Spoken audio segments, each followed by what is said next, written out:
Hey, and welcome to the very first session of Carcasts.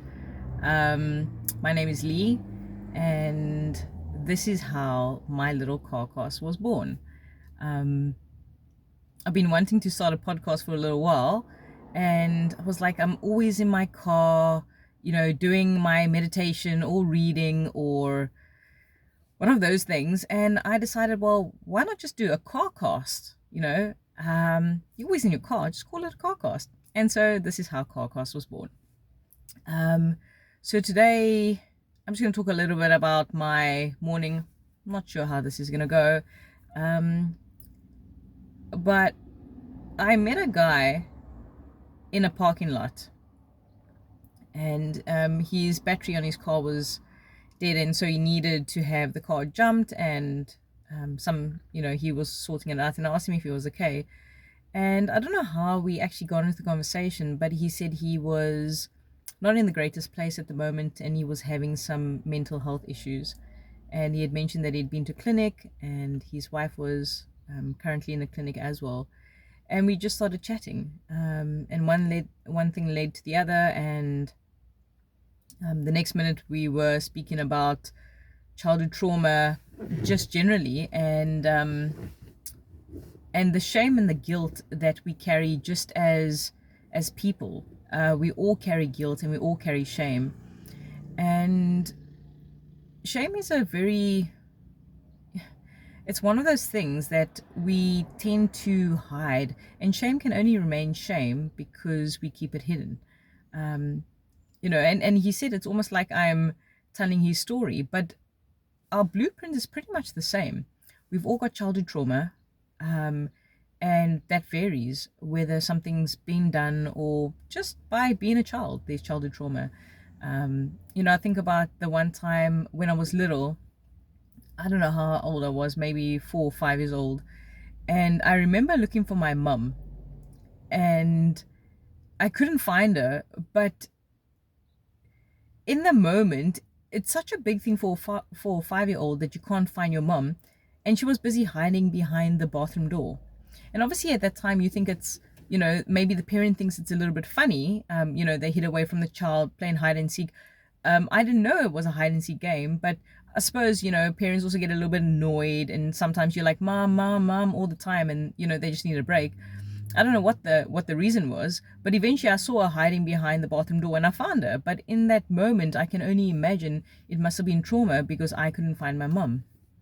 And now, as a 42-year-old, I'm like, we think about that, and for that little 4 or 5 year old, that is trauma. So it's like we don't always know why we do the things we do, or understand the impact that it has. And this is just a nice example to show you what different trauma could be like. Sometimes it could be abuse or abandonment or not being loved, or choose any. I mean, you can have your own childhood traumas. You'll have a ton to choose from.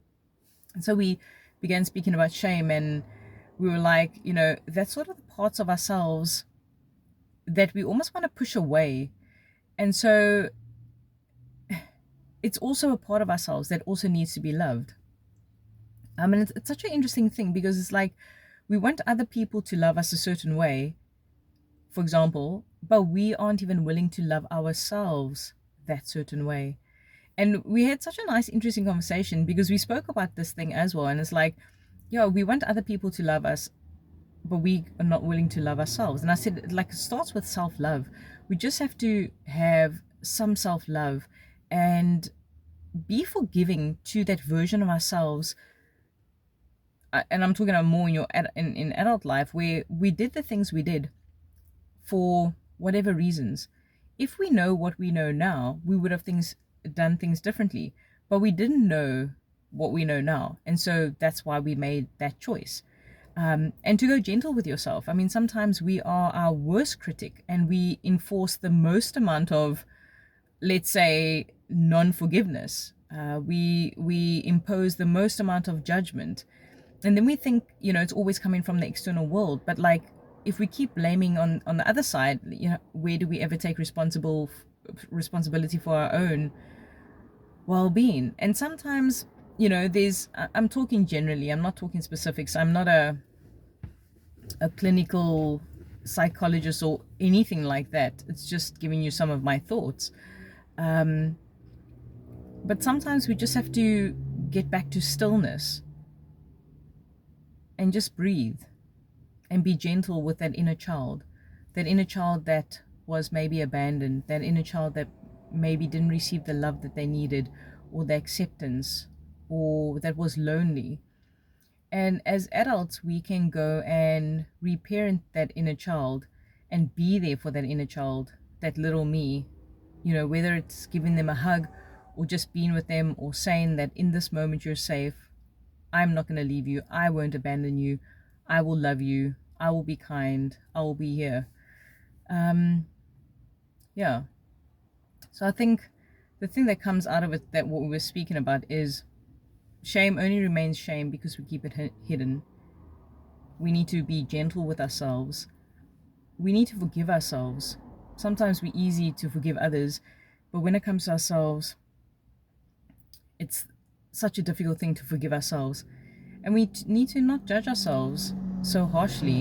Um, yeah, have compassion. Sometimes I think we do a lot more for others than what we do for ourselves.